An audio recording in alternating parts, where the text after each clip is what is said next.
ಸಹೋದರ ಸಹೋದರರಾಗಿ ನಾವು ಒಟ್ಟುಗೂಡಿ ದೇವರ ಸಂಕಲ್ಪವನ್ನು ಅರ್ಥ ಮಾಡ್ಕೊಳ್ಳೋದಕ್ಕೆ ದೇವರು ಕೊಟ್ಟಿರುವ ಆತನ ಪವಿತ್ರಾತ್ಮನ ಸಹಾಯದಿಂದ ನಾವು ಈ ದಿನ ಕೂಡ ಈ ಪಾಠವನ್ನು ನಾವು ನೋಡೋಣ. ಬಂದಿರುವಂಥ ಎಲ್ಲ ಸಹೋದರ ಸಹೋದರಿಯರಿಗೆ ಪ್ರೀತಿಯ ವಂದನೆಗಳನ್ನ ತಿಳಿಸ್ಕೊಂಡು ಈ ಒಂದು ಕೂಟವನ್ನು ಪ್ರಾರಂಭ ಮಾಡೋಣ. ನಮ್ಮ ಮಧ್ಯದಲ್ಲಿರುವ ಸಹೋದರ ವಿನೋದ್ ಬ್ರದರು ಈ ಒಂದು ಪ್ರಾರಂಭದ ಪ್ರಾರ್ಥನೆಯನ್ನ ಮಾಡಬೇಕು ಅಂತ ಕೇಳ್ಕೊತೀನಿ. ಬ್ರದರ್ ವಿನೋದ್. ಓಕೆ ಬ್ರದರ್, ಕೇಳಿಸ್ತಾ ಇದೆಯಾ? Brother, okay. Thank you. ಪ್ರಾರ್ಥನೆ ಮಾಡೋಣ. Heavenly Almighty Father, God of Abraham, Isaac and Jacob, hallowed be thy name. Dear Father, we thank thee for bringing us together this evening to listen to thy words through thy brethren. Dear Father, each day as we lead our life, we realize that we are nothing more than dust and sinners, but thy grace has been upon us, even though we are worthy of nothing. They have given us an opportunity to come take part in the heavenly blessings and heavenly calling. And all that thee seek us from us is to dedicate our mind, our will, and our thoughts unto thy will and thy decision, and to lead a life that is acceptable in thy sight, in the likeness of Christ. Help us to humble ourselves unto thy words and to thy will at all times, and guide us in order that we lead a life that is acceptable in thy sight. Father, let the Holy Spirit dwell with all of us all gathered here to understand the words that thy brethren is going to deliver us, and not only to understand but to walk in a way that it brings us thy acceptance. Let everything happen as thee wills and wish, but nothing according to what we want. We pray all this unto the mighty Father, through the precious and the mighty name of thy Son, our Savior, Lord Jesus Christ. Amen. Amen. Thank you. Thank you. ಸಹೋದರ ಸಹೋದರರೇ, ಈ ದಿನದಲ್ಲೂ ಕೂಡ ಮತ್ತೆ ದೇವರ ವಾಕ್ಯದಲ್ಲಿ ಅಪೊಸ್ತಲರ ಕಾರ್ಯಗಳ ಪುಸ್ತಕವನ್ನ ನಾವು ನೋಡ್ಕೊ ಬರ್ತಾ ಇದ್ದೀವಿ. ತುಂಬ ನಾವು ನೋಡುವಂಥ ವಿಷಯಗಳು ಆದಿ ಸಭೆಯಲ್ಲಿ ಪ್ರಾರಂಭದ ದಿನಗಳಲ್ಲಿ ಅಪೊಸ್ತಲರಿಂದ ಅದು ಪ್ರಾರಂಭವಾಗಿ ಈ ದಿನ ತನಕ ಆ ಸಭೆಯ ಐಕ್ಯತೆಗಳು, ಸಭೆಯ ಅನ್ಯೋನ್ಯತೆ, ಸಭೆಯ ಒಂದೊಂದು ಕೂಟಗಳು ಕೂಡ ಆದಿಯಲ್ಲಿ ಯಾವ ರೀತಿ ಇತ್ತೋ ಆ ರೀತಿಯಲ್ಲಿ ಈ ಕೊನೆಯ ಕಾಲದಲ್ಲಿ ಕೂಡ ನಮಗೂ ಕೂಡ ಈ ಸತ್ಯದ ಮಾರ್ಗದಲ್ಲಿ ಬಂದ ನಂತರ ಆ ರೀತಿಯ ಒಂದು ಕೂಟಗಳು ಇಲ್ಲಿ ಈಗ ನಮ್ಮ ಮಧ್ಯದಲ್ಲಿ ನಡೆಯೋದನ್ನ ನಾವು ಈಗಲೂ ಕೂಡ ನೋಡ್ತೀವಿ. ದೊಡ್ಡ ದೊಡ್ಡ ಸಭೆಗಳೋ ಅಥವಾ ದೊಡ್ಡ ಒಂದು ಕೂಟಗಳೋ ಇಲ್ಲದೆ ಇದ್ರೂ ಕೂಡ ಎಲ್ಲಿ ಇಬ್ರು ಮೂರು ಈ ಒಂದು ಸತ್ಯದ ಒಂದು ಅಡಿಯಲ್ಲಿ ಸೇರ್ತೀವೋ ಅಲ್ಲಿ ದೇವರ ಕೃಪೆ, ದೇವರ ಒಂದು ಪ್ರಸನ್ನತೆ ಇದೆ ಅನ್ನುವ ಒಂದು ವಿಷಯ ಕೂಡ ನಮಗೆ ದೇವರು ತಿಳಿಸಿ, ನಾವು ಕೂಡುವಂಥ ಚಿಕ್ಕ ಒಂದು ಕೂಟವಾಗಿದ್ರು ಕೂಡ, ಒಂದು ಗುಂಪಾಗಿದ್ರು ಕೂಡ ಅಲ್ಲಿ ದೇವರು ನಮ್ಮನ್ನ ನಡೆಸುವ ಒಂದು ವಿಷಯ ಇವತ್ತು ಕೂಡ ಇದು ನಡೀತಾ ಇದೆ ಅಂತ ನಾವು ನೋಡ್ತೀವಿ. ಆ ರೀತಿಯಲ್ಲಿ ಈ ಒಂದು ದೇವರ ಕೃಪೆಯಿಂದ ನಾವು ಒಗ್ಗೂಡಿಸಿ ನಾವು ಈ ಒಂದು ಕೂಟಗಳಲ್ಲಿ ಅಥವಾ ನಾವು ಸಭೆಗಳಲ್ಲಿ ಸೇರಿದಾಗ ನಮಗೆ ಬರುವಂಥ ಅನುಭವಗಳು, ನಮ್ಮನ್ನ ಪರಿಶೋಧಿಸುವ ವಿಷಯಗಳು, ದೇವರು ಇದೆಲ್ಲ ಕೂಡ ತುಂಬ ಮುಖ್ಯವಾಗಿ ನಮ್ಮ ಕ್ರೈಸ್ತ ಒಂದು ಅನುಭವದಲ್ಲಿ ಇದೆಲ್ಲ ನಡೀತದೆ. ಆ ರೀತಿಯೇ ಆ ಅನುಭವನೇ ಈಗ ನಾವು ಇಲ್ಲಿ ಪ್ರಾಕ್ಟಿಕಲ್ ಆಗಿ ನಡೆದಿರುವ ಒಂದು ವಿಷಯವನ್ನ ನಾವು ಈಗ ದೃಷ್ಟಿಸ್ತಾ ಇದ್ದೀವಿ ಸಹೋದರ ಸಹೋದರರೇ.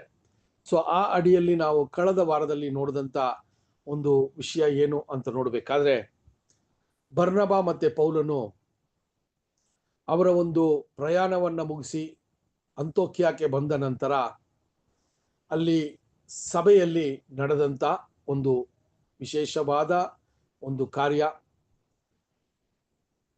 ಯಹೂದ್ಯ ಕ್ರೈಸ್ತರು ಸುನ್ನತಿಗೆ ಪ್ರಾಮುಖ್ಯತೆಯನ್ನು ಕೊಟ್ಟು ಅಲ್ಲಿ ವಾದ ವಿವಾದಗಳನ್ನು ಸಭೆಯೊಳಗೆ ಮಾಡಿದಾಗ ಅಲ್ಲಿ ಅಪೋಸಲ್ ಪೌಲ್ ಮತ್ತು ಬರ್ನಬ ಅದನ್ನು ತಡೆಗಟ್ಟಲು ಅನೇಕ ಪ್ರಯಾಸಗಳನ್ನ ಪಟ್ಟರು ಕೂಡ ಅಲ್ಲಿ ನಿರ್ಧಾರ ಏನಾಗತ್ತಂದ್ರೆ ಯೆರೂಸಲೇಮಲ್ಲಿ ಅಪೋಸ್ಲರು ಇದ್ದಾರೆ, ಅವರ ಹತ್ರ ಹೋಗಿ ಈ ಒಂದು ವಿಷಯಕ್ಕೆ ಪರಿಹಾರ ಅಥವಾ ಬಗೆಹರಿಸುವ ಒಂದು ಕಾರ್ಯವನ್ನು ಮಾಡೋಣ ಅಂತ ಹೇಳಿದಾಗ ಪೌಲ್ ಮತ್ತು ಬರ್ನಬ ಯೆರೂಸಲೇಮ್ಗೆ ಬರ್ತಾರೆ. ಅಲ್ಲಿ ಒಂದು ಮಹಾಸಭೆ ನಡೀತದೆ. ಅಪೋಸ್ಲರು, ಹಿರಿಯರು, ಒಂದಷ್ಟು ಬೆಳೆದಿರುವ ಸಹೋದರಗಳು ಕೂತು ಈ ಮಹಾಸಭೆಯಲ್ಲಿ ನಡೆಯುವಂಥ ಕಾರ್ಯಗಳನ್ನು ಪ್ರಾರಂಭ ಮಾಡಿದಾಗ ಪ್ರಾರಂಭದಲ್ಲಿ ಶಿಷ್ಯರ ಮಧ್ಯದಲ್ಲಿ ಅನೇಕ ವಾದ ವಿವಾದಗಳು ನಡೀತದೆ.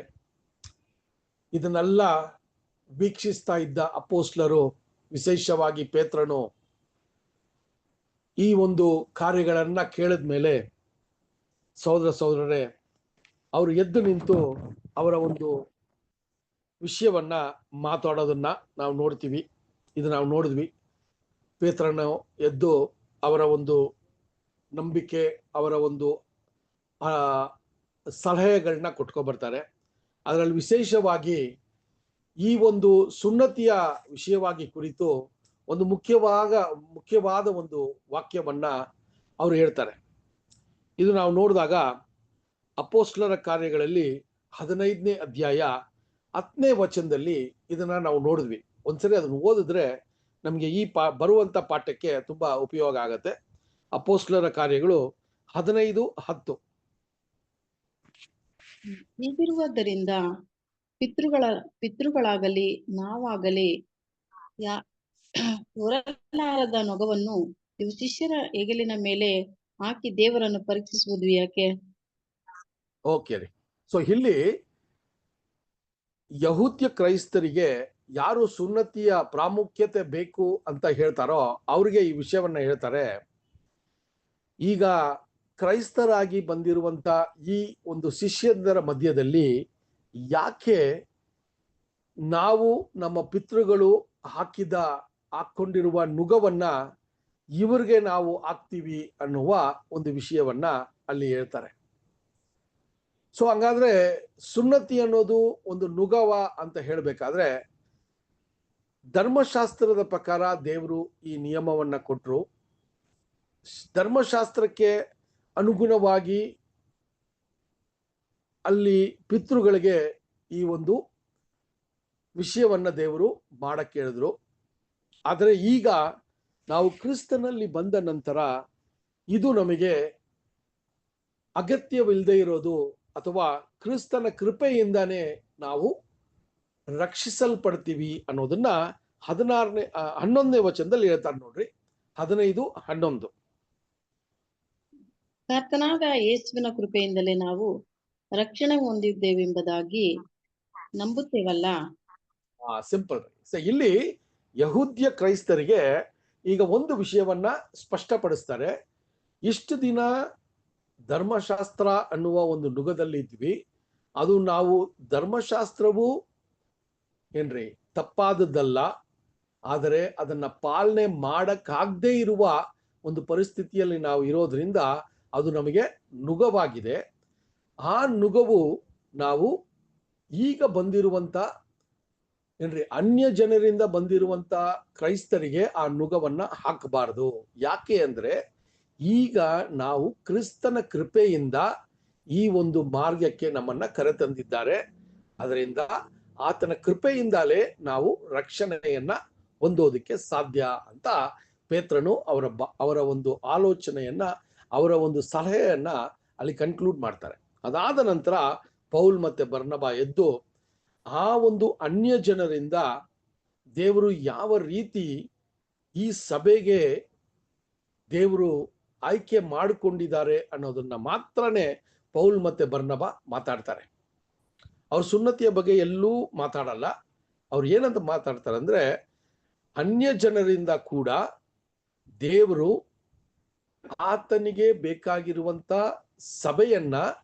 ಸಭೆಗೆ ಆಯ್ಕೆ ಮಾಡಿದ್ದಾರೆ. ಅದನ್ನ ನಾವು ಸಾಕ್ಷಿಯಾಗಿ ನಮ್ಮ ಒಂದು ಈ ಪ್ರಯಾಣದಲ್ಲಿ ಅದನ್ನು ನೋಡಿದ್ವಿ. ಅನೇಕ ಅದ್ಭುತಗಳನ್ನ ನಮ್ಮ ಮೂಲಕ ಮಾಡಿ ಈ ಅನ್ಯ ಜನರನ್ನ ಕೂಡ ಸಭೆಯೊಳಗೆ ದೇವರು ಕರ್ಕೊ ಬಂದಿರೋದು ಸ್ಪಷ್ಟ ಅನ್ನೋದನ್ನ ಮಾತ್ರ ಅವ್ರು ಹೇಳ್ತಾರೆ ಸಹೋದರರೇ. ಸೊ ಇವರು ಮಾತು ಮುಗಿದ ನಂತರ ಈಗ ಯಾಕೋಬನು ಮಾತಾಡ್ತಾನೆ, ಜೇಮ್ಸ್. ಸೊ ಅವರು ಮಾತಾಡಿರುವ ವಿಷಯಗಳನ್ನ ನೋಡ್ಬೇಕಾದ್ರೆ ಅವರು ಕೂಡ ಅನ್ಯ ಜನರು ದೇವರಿಂದ ಈಗ ಈ ಒಂದು ಆಯ್ಕೆ ಅಥವಾ ಈ ಒಂದು ಕರೆ ಅನ್ಯ ಜನರಿಗೆ ಕೂಡ ಬಂದಿದೆ. ಅದು ಸೀಮೋನನು ಅಂತ ಅವರು ಪೇತ್ರನನ್ನ ಸೀಮೋನ್ ಅಂತ ಕರೀತಾರೆ. ಯಾಕಂದ್ರೆ ಅವರೆಲ್ಲ ತುಂಬಾ ಆತ್ಮೀಯರಾಗಿರೋದ್ರಿಂದ ಅವರು ವ್ಯಕ್ತಪಡಿಸುವಾಗ ಸೀಮೋನನು ಈ ರೀತಿ ನಮಗೆ ವ್ಯಕ್ತಪಡಿಸಿದ್ರು. ಅದು ಏನ್ರಿ, ಅನ್ಯ ಜನರಿಂದ ಕೂಡ ಈ ಒಂದು ಆಯ್ಕೆಯನ್ನ ದೇವರು ಮಾಡ್ತಾ ಇದ್ದಾರೆ ಈ ಕಾಲ ಸಮಯದಲ್ಲಿ ಅಂತ ಕೂಡ ಒಂದು ವಿಷಯವನ್ನ ಹೇಳ್ತಾರೆ. ಅದಾದ ನಂತರ ಇಸ್ರೇಲ್ ಜನಾಂಗಕ್ಕೆ ಒಂದು ಕಾಲವನ್ನ ನೇಮಿಸಿದ್ದಾರೆ. ಆ ಕಾಲದಲ್ಲಿ ಅವ್ರನ್ನ ದೇವರು ಏನ್ರಿ ಅನ್ಯ ಜನರ ಒಂದು ಕಾಲ ಸಮಯ ಅಲ್ಲಿ ದೇವರ ಯೋಜನೆಯಲ್ಲಿರೋದ್ರಿಂದ ಇಸ್ರೇಲ್ ಜನಾಂಗಕ್ಕೆ ಒಂದು ಕಾಲಾವಧಿಯನ್ನ ಇಟ್ಟಿದ್ದಾರೆ. ಆ ಕಾಲಾವಧಿ ಆದ ನಂತರನೇ ಮತ್ತೆ ದಾವೀದನ ಗೂಡಾರವನ್ನ ಮತ್ತೆ ಅವರು ನೇಮಿಸ್ತಾರೆ ಅಂತ ಇಷ್ಟು ವಿಷಯಗಳನ್ನ ಯಾಕೋಬ ಹೇಳ್ಕೊಬರ್ತಾರೆ. ಓಕೆನಾ? ಸೊ ಇದೆಲ್ಲ ನಾವು ಕಳೆದ ವಾರದಲ್ಲಿ ನೋಡ್ಕೊ ಬಂದ್ವಿ. ಸೊ ಈಗ ಏನಾಗತ್ತೆ ಅಂತ ನೋಡ್ಬೇಕಾದ್ರೆ ಸಹೋದರರೇ, ನಾವು ಯಾಕೋಬನು ಹಂಗೆ ಕಂಟಿನ್ಯೂ ಮಾಡ್ತಾರೆ. ಈಗ ಯಹೂದ್ಯರಿಗೆ ಸುನ್ನತಿ ಕ್ರಿಸ್ತನಲ್ಲಿ ಬಂದ ನಂತರ ಸುನ್ನತಿ ಅಲ್ಲಿ ಮುಖ್ಯವಾದದ್ದಲ್ಲ ಅನ್ನೋದನ್ನ ತಿಳಿಸ್ತಾ ಇದ್ದಾರೆ. ಸೊ ಹಂಗಿರುವಾಗ ಈಗ ಅನ್ಯ ಜನರಿಂದ ಬಂದಿರುವಂತ ಕ್ರೈಸ್ತರು ಯಾವುದರನ್ನ ಅವರು ಏನ್ ಮಾಡಬಾರ್ದ್ರಿ, ಪಾಲನೆ ಮಾಡಬಾರ್ದು ಅನ್ನುವ ಒಂದು ವಿಚಾರವನ್ನ ಕೂಡ ಆ ಮಹಾಸಭೆಯಲ್ಲಿ ತಿಳಿಸ್ತಾರೆ. ಯಾಕೋಬ ಇದನ್ನ ತಿಳಿಸ್ತಾರೆ. ಓಕೆನಾ?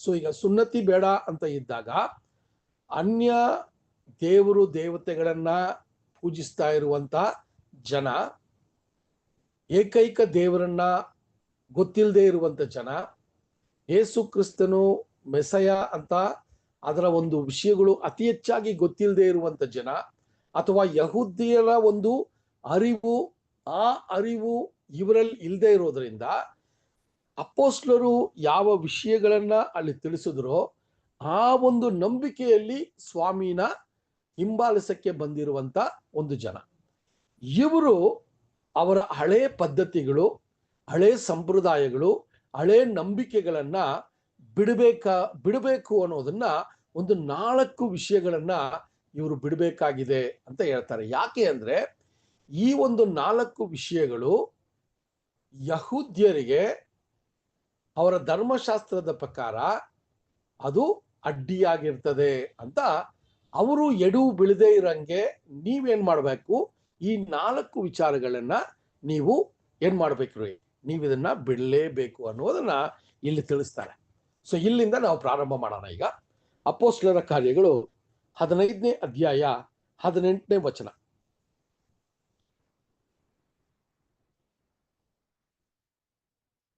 ಆದಿಯಿಂದ ಈ ಅಪೊಸ್ತಲರು ಕಾರ್ಯಗಳನ್ನು ತಿಳಿಯಪಡಿಸುವ ಕರ್ತನು ನುಡಿಯುತ್ತಾನೆ ಎಂದು ಬರೆದದೆ.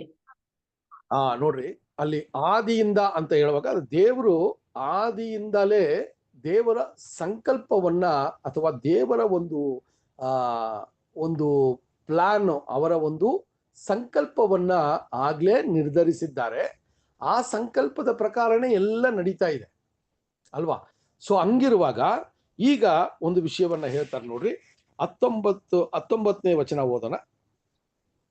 ಹೀಗಿರಲಾಗಿ ನನ್ನ ಅಭಿಪ್ರಾಯ ಏನೆಂದರೆ, ಅನ್ಯ ಜನರಲ್ಲಿ ದೇವರ ಕಡೆಗೆ ತಿರುಗಿಕೊಳ್ಳುವವರನ್ನು ತೊಂದರೆಪಡಿಸಬಾರದು. ಆದರೆ ವಿಗ್ರಹಕ್ಕೆ ನೈವೇದ್ಯ ಮಾಡಿದ್ದನ್ನು, ಆದರವನ್ನು ಕುತ್ತಿಗೆ ಕೊಂದದ್ದನ್ನು, ರಕ್ತವನ್ನು ವಿಸರ್ಜಿಸಬೇಕೆಂದು ನಾವು ಅವರಿಗೆ ಕಾಗದವನ್ನು ಬರೆದು ಅಪ್ಪಣೆ ಕೊಡೋಣ. ನೋಡ್ರಿ, ಇಲ್ಲಿ ಒಂದು ವಿಷಯವನ್ನ ತಿಳಿಸ್ತಾರೆ. ಈಗ ಯಹೂದ್ಯ ಕ್ರೈಸ್ತರು ಯಾವುದರ ಮೇಲೆ ಮುಖ್ಯತ್ವ ಇದೆ ಕ್ರಿಸ್ತನಲ್ಲಿ ಬಂದ ನಂತರ ಅಂತ ಯಾವುದನ್ನ ಹೇಳಿ ಅವ್ರು ಹೇಳಿದ್ರು, ಆ ಸುನ್ನತಿ ಒಬ್ಬ ಕ್ರೈಸ್ತನಾದ ನಂತರ ಅದು ಲೆಕ್ಕಕ್ಕೆ ಬರಲ್ಲ ಅಂತ ಹೇಳಿ ಅಲ್ಲಿ ಒಂದು ಆಜ್ಞೆಯನ್ನ ಅಥವಾ ಒಂದು ವಿಷಯವನ್ನ ಹೇಳ್ಬಿಟ್ರು. ಈಗ ಈ ಅನ್ಯ ಜನರಿಂದ ಬಂದಂತ ಕ್ರೈಸ್ತರು ಏನೆಲ್ಲ ಮಾಡಬಾರ್ದು ಅನ್ನೋದನ್ನ ಇಲ್ಲಿ ಹೇಳ್ತಾರೆ. ಅದಕ್ಕೆ ಅಲ್ಲಿ ಪೇತ್ರನು ಹೇಳ್ತಾರೆ, ಯಾರು ಅನ್ಯ ಜನರಿಂದ ಕ್ರಿಸ್ತನನ್ನ ಸ್ವೀಕಾರ ಮಾಡಿದ್ರೋ ಅವ್ರನ್ನ ನೀವೇನ್ ಮಾಡಬಾರ್ದಂತೆ, ಸುಮ್ಮನೆ ಹಿಂಸಿಸಬಾರದು. ಇಂಥ ಒಂದು ಇಂಥ ಒಂದು ವಿಷಯಗಳನ್ನ ನೀವು ಅವರ ಮೇಲೆ ನುಗವಾಗಿ ಹಾಕಿ ಅವ್ರನ್ನ ನೀವು ಹಿಂಸಿಸಬಾರದು ಅಂತ ಹೇಳ್ತಾರೆ. ಅದಾದ ನಂತರ ಈಗ ಇನ್ನೊಂದು ಅಪ್ಪಣೆಯನ್ನ ಇಲ್ಲಿ ಈ ಒಂದು ಅನ್ಯ ಜನರಿಂದ ಬಂದಂತ ಕ್ರೈಸ್ತರಿಗೆ ವಿಶೇಷವಾಗಿ ಹೇಳ್ತಾರೆ. ಒಂದು 4 ವಿಷಯವನ್ನ ಹೇಳ್ತಾರೆ.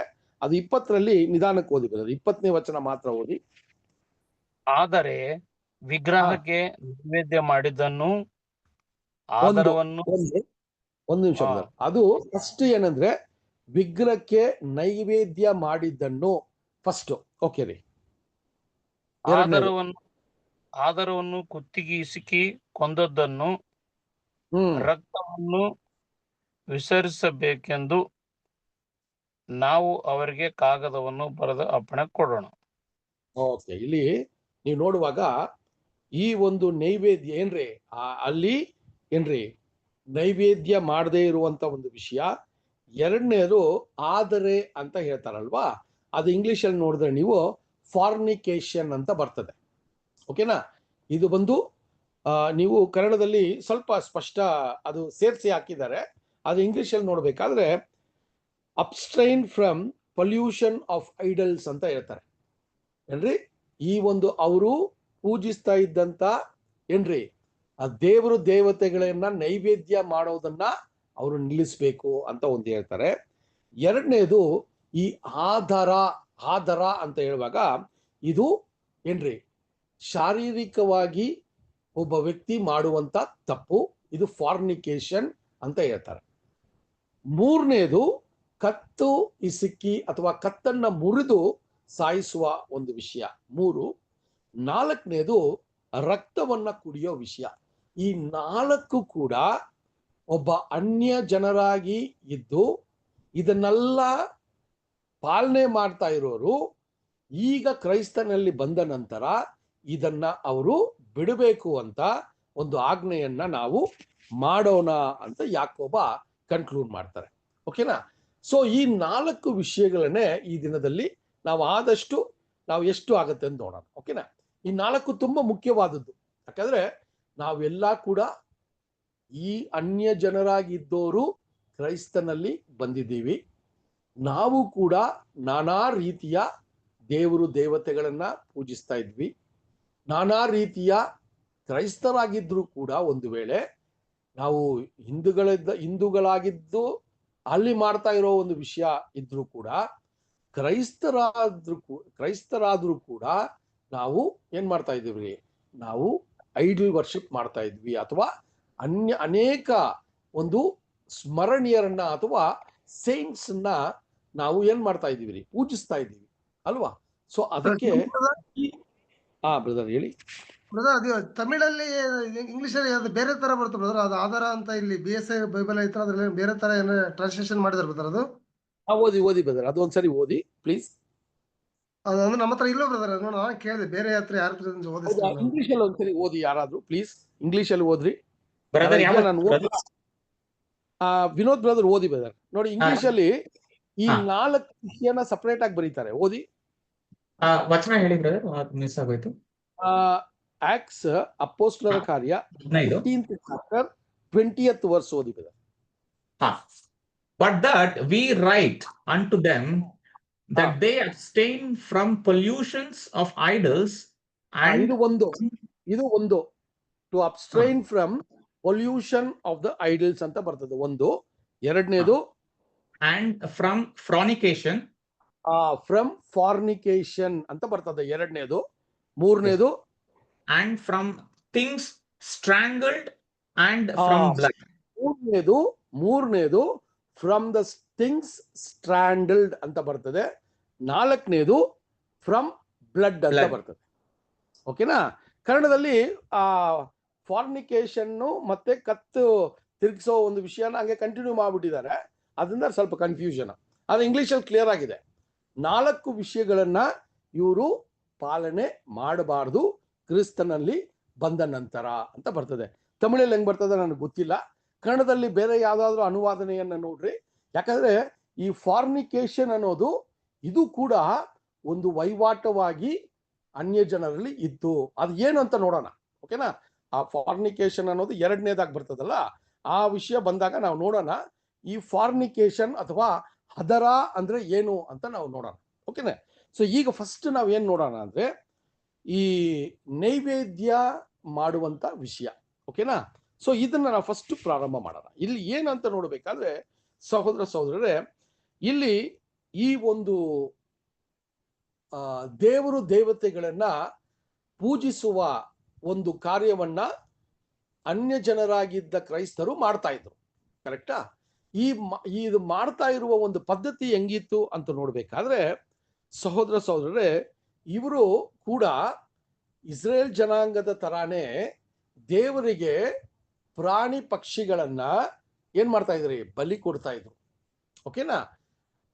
ಇಲ್ಲಿ ಧರ್ಮಶಾಸ್ತ್ರದ ಪ್ರಕಾರ ಯಹೂದ್ಯರು ಯಾವ ರೀತಿ ಒಂದು ಪದ್ಧತಿಯನ್ನ ಫಾಲೋ ಮಾಡ್ಕೊ ಬರ್ತಾ ಇದ್ರು, ಅಥವಾ ದೇವರ ಒಂದು ಧರ್ಮಶಾಸ್ತ್ರದಲ್ಲಿ ಇರುವಂತ ವಿಷಯಗಳನ್ನ ಮಾಡ್ತಾ ಇದ್ರು, ಇದೇ ರೀತಿಯಲ್ಲಿ ಏನ್ರಿ ಅನ್ಯ ಜನರು ಕೂಡ ಇದನ್ನ ನೋಡಿ ಒಂದಷ್ಟು ವಿಷಯಗಳನ್ನ ಅವರು ಪಾಲನೆ ಮಾಡ್ತಾ ಇದ್ರು ಅಂತ ನೋಡ್ತೀವಿ.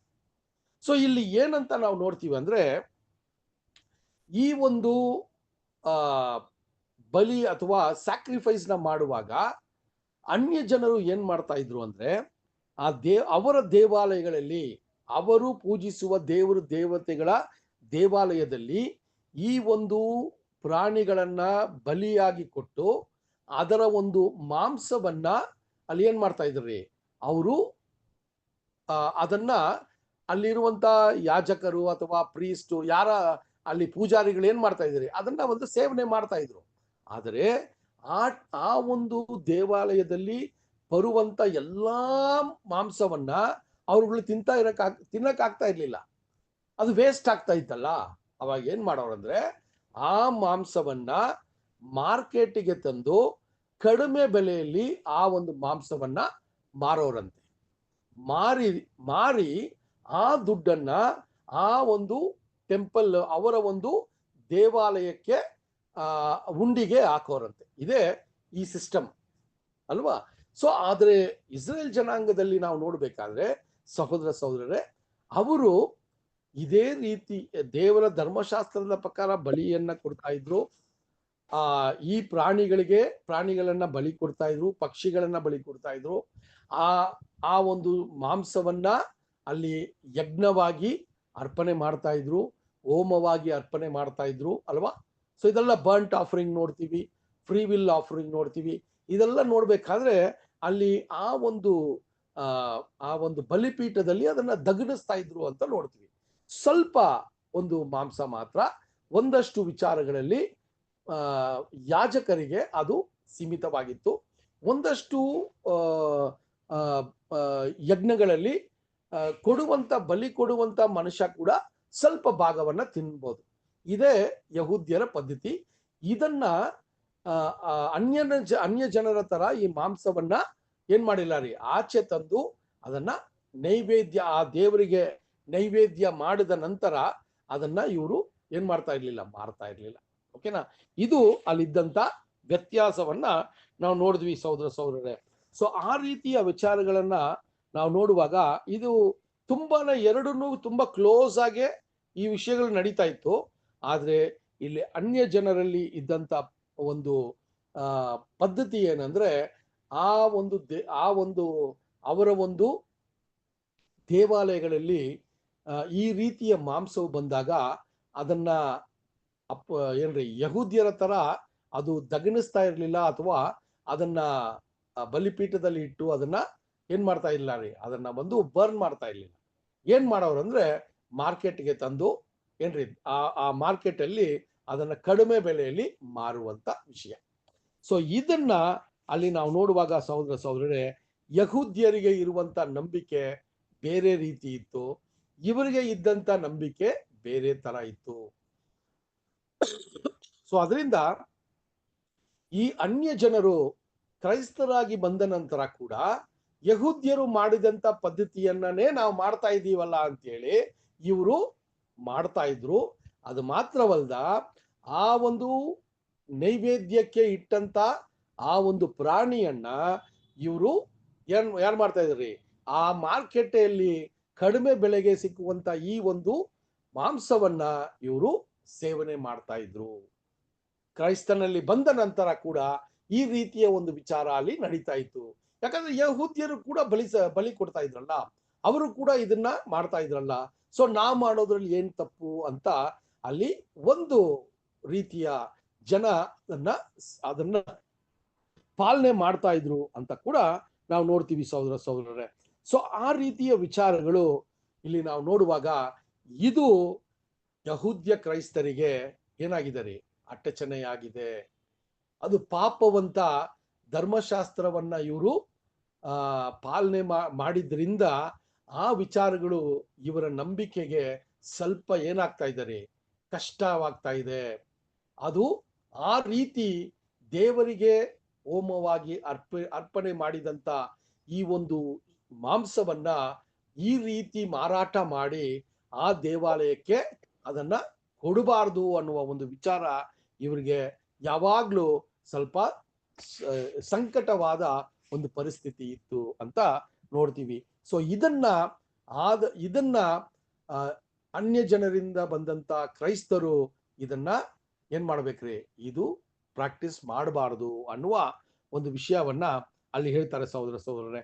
ಸೊ ಅಲ್ಲಿ ಎಷ್ಟೋ ವಿಷಯಗಳಲ್ಲಿ ನಾವು ನೋಡುವಾಗ ಇದರಿಂದ ಅಲ್ಲಿ ನಾವು ನೋಡುವಾಗ ಸಹೋದರರೇ, ಅವರು ಮಾಡಿದಂತ ಈ ಕಾರ್ಯಗಳು ಯಾವಾಗ್ಲೂ ಸ್ವಲ್ಪ ಇವರಿಗೆ ಮನಸ್ಸಿಗೆ ಇವರು ಮನಸ್ಸಾಕ್ಷಿಯ ವಿರೋಧವಾಗಿ ಇವರು ಮಾಡ್ತಾ ಇದ್ದಾರಲ್ಲ ಅನ್ನುವ ಒಂದು ವಿಚಾರ ಆದಿಸಭೆಯಲ್ಲಿ ಇದ್ದದ್ದನ್ನ ಇಲ್ಲಿ ಯಾಕೋಬನು ನೋಡಿ ಅದನ್ನ ಈಗ ತಡೆಕಟ್ಟಕ್ಕೆ ಒಂದು ವಿಚಾರವನ್ನ ಹೇಳುವಂತದ್ದಾಗಿದೆ ಸಹೋದರರೇ. ಸೊ ಅದೇ ರೀತಿಯಲ್ಲಿ ನಾವು ನೋಡುವಾಗ ಈ ಒಂದು ವಿಚಾರವನ್ನೇ ಸಭೆಯಲ್ಲಿ ಅದು ಕಾಲಕ್ರಮೇಣ ಅದು ನಡ್ಕೊಂಡ್ ಬರ್ತಾ ಇರುವಾಗ ಈ ಒಂದು ಪದ್ಧತಿ ಇಲ್ಲಿ ಯಾಕೋಬನು ಹೇಳಿದ ನಂತರ ಕೂಡ ಇದೇನಾಗ್ತಾ ಇದ್ರಿ, ಸ್ವಲ್ಪ ಮಟ್ಟಕ್ಕೆ ಇದು ಹಂಗೆ ಸಭೆಯ ಒಂದು ಜನರಲ್ಲಿ ಇದು ಮಾಡ್ತಾನೆ ಇದ್ರು. ಅದಕ್ಕೇನೆ ಅಪೊಸ್ತಲ ಪೌಲು ಕೊರಿಂಥ್ಯ ಸಭೆಗೆ ಬರೆಯುವಾಗ ಇದೇ ವಿಚಾರವಾಗಿ ಬರೀತಾರೆ. ನಿಮ್ಗೆ ನೀವು ಈ ಕ್ಲಾಸ್ ಆದ ನಂತರ 1 ಕೊರಿಂಥಿಯ 10ನೇ ಅಧ್ಯಾಯವನ್ನ ಸಂಪೂರ್ಣವಾಗಿ ಓದಿದ್ರೆ ಅದರಲ್ಲಿ ಪೌಲು ಈ ಒಂದು ನೈವೇದ್ಯ ಮಾಡಿದಂತ ಮಾಂಸವನ್ನ ತಿನ್ನೋದಕ್ಕೆ ಏನು ಒಂದು ವಿಷಯ ಅಂತ ಈ 1 ಕೊರಿಂಥಿಯ 10ನೇ ಅಧ್ಯಾಯದಲ್ಲಿ ಸಂಪೂರ್ಣವಾಗಿ ಸಭೆಗೆ ಮತ್ತೆ ಒಂದಷ್ಟು ಆಲೋಚನೆಗಳನ್ನ ಅಥವಾ ಒಂದಷ್ಟು ಅಡ್ವೈಸ್ ನ ಕೊಟ್ಕೊಂಡ್ ಬರ್ತಾ ಇದ್ದಾರೆ. ಅದ್ ನೀವು ಓದಿ.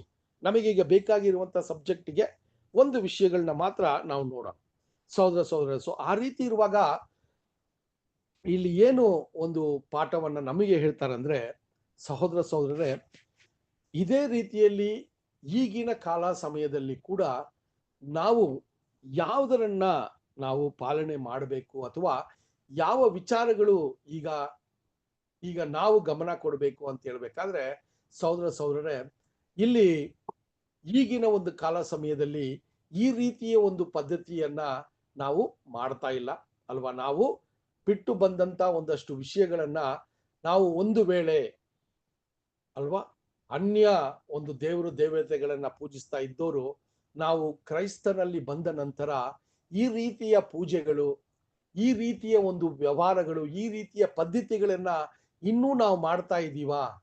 ಅದು ಕ್ರಿಸ್ತನಲ್ಲಿ ಬಂದ ಒಂದಷ್ಟು ಸಹೋದರರಿಗೆ ಸ್ವಲ್ಪ ಏನಾಗಿದ್ದಾರೆ, ಅವರು ಅಲ್ಲಿ ಅಟ್ಟಚಣೆ ಆಗೋದಿಕ್ಕೆ, ಅವರು ಓಟವನ್ನ ಓಡೋದಿಕ್ಕೆ ಸ್ವಲ್ಪ ಅದು ಅಡ್ಡಿಯಾಗಿದೆ.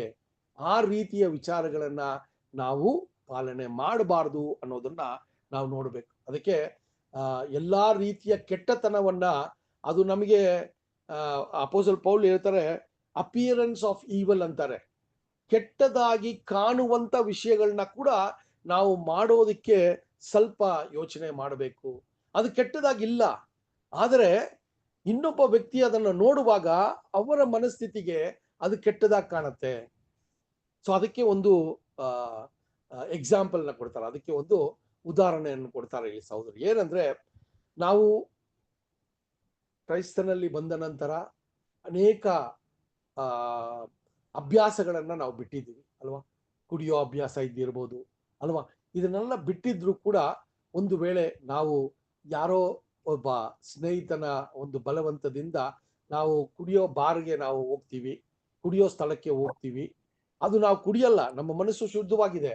ಆದರೆ ಇದನ್ನ ನೋಡುವಂತ ನನ್ನ ಸಹೋದರ ಸಹೋದರಿ ಸ್ವಲ್ಪ ಬೆಳವಣಿಗೆಯಲ್ಲಿ ಅವರಿಗೆ ಈ ವಿಷಯ ಅಟ್ಟಚಣೆಯಾಗಿದ್ರೆ, ಒಂದು ವೇಳೆ ಅವರು ಕುಡಿಯೋ ಒಂದು ಅಭ್ಯಾಸ ಇದ್ದು ಅದರಲ್ಲಿ ಮುಳುಗೋಗಿದ್ರೆ, ನಾವು ಆ ವಿಷಯದಲ್ಲಿ ಒಳಗೋದಾಗ ಕುಡಿಯೋದು ಸರಿಯಾದದ್ದ ಅಲ್ಲ ತಪ್ಪಾದದ್ದ ಅಂತ ನಿರ್ಧಾರ ತಗೊಳಕ್ಕೆ ಅವರಿಗೆ ಕಷ್ಟ ಆಗತ್ತೆ.